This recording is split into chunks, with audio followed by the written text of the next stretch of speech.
वक्फ board के दावे के बाद एक बार फिर दुर्ग में राजनीतिक गर्म। दुर्ग की सैकड़ों एकड़ जमीन पर वक्फ बोर्ड के दावे को लेकर बीजेपी की राजनीति एक बार फिर गर्म होती नजर आ रही है। आपको बता दें कि वक्फ बोर्ड की संपत्ति के दावों को लेकर देश भर में कई विवाद हुए हैं। ताज़ा मामला छत्तीसगढ़ के दुर्ग से सामने आया है।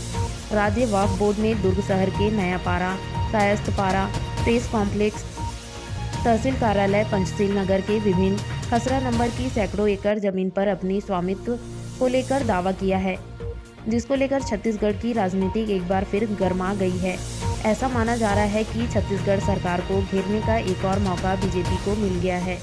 इसी कड़ी में आज बीजेपी ने दुर्ग में प्रेस वार्ता कर छत्तीसगढ़ सरकार को मुस्लिम और ईसाई समाज की सहयोगी और हिंदू विरोधी सरकार बताया है।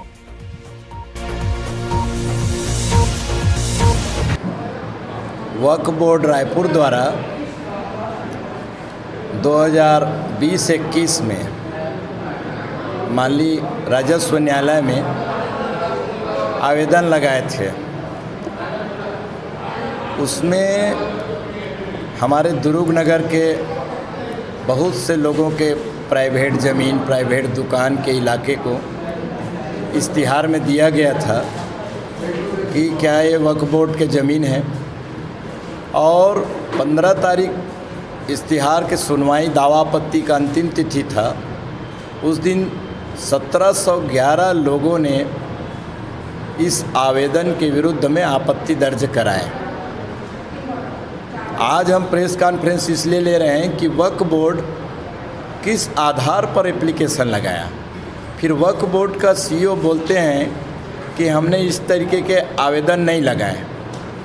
तो दोनों सरकार के एक अंग हैं, वक्फ बोर्ड के सीईओ भी और राजस्व न्यायालय, माननीय न्यायालय के जो भी सक्षम अधिकारी हैं। तो दोनों में से मैं इस प्रेस वार्ता के माध्यम से सरकार से, प्रशासन से प्रश्न करता हूं कि दोनों में गलत कौन है? माननीय राजस्व न्यायालय गलत है या फिर वक्फ बोर्ड के सीईओ गलत है? और इस आवेदन के चलते हमारे पूरे दुर्ग नगर में आम लोगों में भय और आक्रोश दोनों है।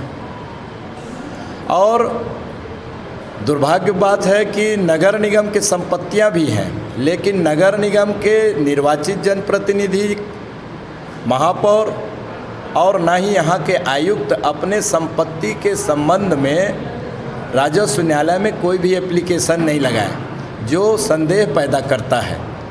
दूसरा, इस शहर के विधायक अरुण वोरा जी आज तक के अपनी स्थिति को स्पष्ट नहीं किए हैं कि वक्फ बोर्ड ने जो एप्लीकेशन लगाया वो सही है कि जो 1711, कम से कम 1711 लोग जो एप्लीकेशन लगाए वो सही हैं। तो अरुण वोरा जी और यहाँ के महापौर को स्थिति स्पष्ट करना चाहिए। दूसरा, जब से प्रदेश में कांग्रेस की सरकार बनी है तब से इस प्रदेश में धर्मांतरण ज़ोर शोर से चल रहे हैं। चाहे रायपुर के दावते इस्लामी के 25 एकड़ का ज़मीन हो, चाहे लोगों को फर्जी रूप से बसाने का, इसका खुद मंत्री टीएस बाबा लिखित में एप्लीकेशन लगाए हैं कि उनके अंबिकापुर ज़िले के पहाड़ी में लोगों को ज़बरदस्ती एक वर्ग समुदाय के लोगों को बसाया जा रहा है। ऐसे सारे प्रकरण, वर्ग समुदाय के लोगों को बसाया जा रहा है। ऐसे सारे प्रकरण देखने से स्पष्ट होता है कि इस प्रदेश के कांग्रेस सरकार जो है, धर्मांतरण हो, चाहे वक्फ बोर्ड हो, चाहे ईसाई मशीनरी हो, इनको सरकारी ज़मीन को बंदरबाट कर रही है।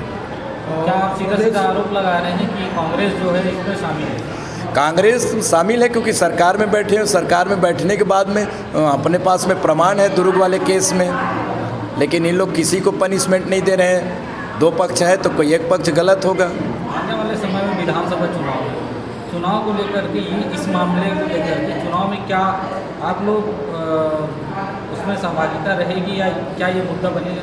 चुनाव में देखो, हम चुनाव का मुद्दा नहीं बना रहे हैं। कांग्रेस जो है, इलेक्शन आया है तो वो किसी धर्म विशेष को अपना वोट समझ के गलत कर रहे हैं, तो निश्चित तौर पे जिस दूसरे समुदाय के लोगों को क्षति हो रहा है वो एकजुट होंगे ही। आगे आप लोग की क्या रणनीति है? आगे देखो, जो हमारे जो लोग हैं, दुर्ग शहर पे रहने वाले लोग हैं, इनके व्यक्तिगत ज़मीन जायदाद दुकान को हम किसी वक्फ बोर्ड जैसे संस्था को जाने नहीं देंगे। उसके लिए सड़क तो जो भी लड़ाई लड़ना पड़े लड़ेंगे। और अभी 6 केस क्लियर नहीं हुआ है। मैं शासन प्रशासन से मांग करता हूं कि कौन कौन से खसरा नंबर है और कहां कहां का ज़मीन है और किसने आवेदन लगाया और कब सुनवाई करेंगे, स्पष्ट करें।